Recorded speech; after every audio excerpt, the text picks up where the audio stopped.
Pagi rekan-rekan semua ya. Banyak yang bertanya, yang menanyakan ke saya ya, teman-teman media, netizen dan sebagainya terkait kasus penangkapan ataupun pengamanan Saipul Jamil ya, yang baru-baru ini viral ya. Jadi saya coba ingin menjawab ini semua terkait penangkapan Saipul Jamil yang terjadi di jalan ya, daerah Tempora itu. Kita yakin bahwa pihak kepolisian telah melakukan langkah-langkah sesuai prosedur dan sesuai undang-undang terkait penangkapan seseorang ya, di lapangan, di tempat umum maupun di rumah atau di dan sebagainya ya. Mereka sudah punya protap tersendiri ya, karena bagaimanapun terkait penangkapan seseorang itu memang sudah diatur ya. Dan salah satunya pada saat penangkapan ya harus menunjukkan ID, tanda pengenal ya, dan juga surat terkait perintah penangkapan itu sendiri ya. Namun yang terjadi pada saat penangkapan Saipul Jamil, saya yakin pihak kepolisian sudah melakukan prosedur yang memang apa yang harus dilakukan ya. Cuma memang pada saat itu kalau saya lihat pihak polisi juga panik ya, Saipul Jamil juga panik di sana ya. Jadi terlihat kedua-duanya memang terjadi kepanikan sehingga jadi keributan ya. Pihak polisi sendiri takut kabur atau hilang buruannya ya, walaupun pada saat itu target utamanya bukan Saipul Jamil ya. Begitu Saipul Jamil yang merasa dia nggak melakukan kesalahan gitu, tiba-tiba ada orang gedor-gedor kaca dan apa istilahnya terjadilah di situ Saipul Jamil yang panik ya, padahal target utamanya bukan Saipul Jamil ya, tapi melainkan asistennya itu ya.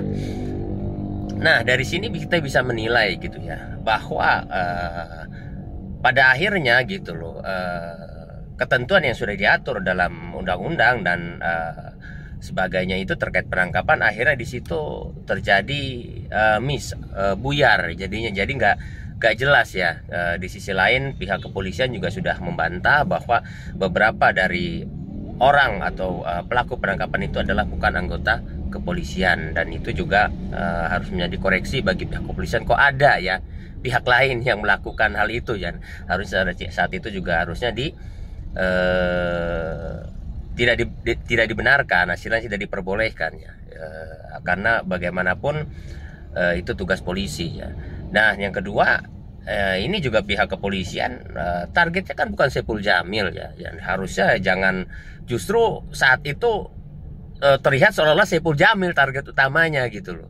Jadi kalau menurut pandangan saya gitu loh, seharusnya justru yang menjadi target utama adalah asistennya itu gitu loh. Seperti itu. Terkait Saipul Jamil, bisa saja pada situ ditenangkan dan dijelaskan ya, bahwa targetnya bukan dia, dan kita harapkan dia juga kooperatif untuk dimintai keterangan di kepolisian gitu loh. Memang disitulah pada akhirnya ya aturan terkait penangkapan orang itu belum berjalan semestinya ya. Akhirnya banyak yang menimbulkan asumsi bahwa polisi arogan dan sebagainya. Saya yakin ya polisi sudah menerapkan dan sudah sesuai prosedur, namun pada akhirnya di lapangan terjadi kepanikan pada saat proses penangkapan ya. Polisi juga panik, takut buruannya hilang, dan yang ditangkap juga di situ kebetulan ada Saipul Jamil yang merasa tidak melakukan apapun, dia juga panik dan akhirnya terjadi keributan. Kalau saya sih berpandangan itu hanya miss di lapangan saja ya, terkait penangkapan itu sebenarnya sudah sesuai dengan prosedur ya. Namun pada akhirnya pada prakteknya di lapangan ya seperti itulah ya. Kita harapkan sebaiknya ke depan ya pihak kepolisian mengkoreksi lagi terkait upaya penangkapan itu, walaupun di jalan di mana paling tidak harus menunjukkan, kan bisa aja polisi tidak hanya mengaku saya polisi tapi menunjukkan rencana ya, seperti itu rencananya atau apa, atau surat bukti penangkapannya atau apapun itu bukti bahwa dia polisi. Jadi masyarakat tidak takut gitu loh ya, seperti itu sih ya. Mudah-mudahan itu jadi koreksi juga buat semua pihak ya, bukan hanya kepolisian ya, untuk hal-hal seperti ini agar tidak terjadi lagi ya. Karena bagaimanapun kita harus hargai apapun upaya yang dilakukan kepolisian, dan kepolisian juga harus menghargai hak-hak asasi manusia ya. Bila memang bukan target buruannya ya, harusnya itu dipilah ya, buruannya yang harus jadi target utama ya, terkait Saipul Jamil ya, di nomor 2 kan, seperti itu.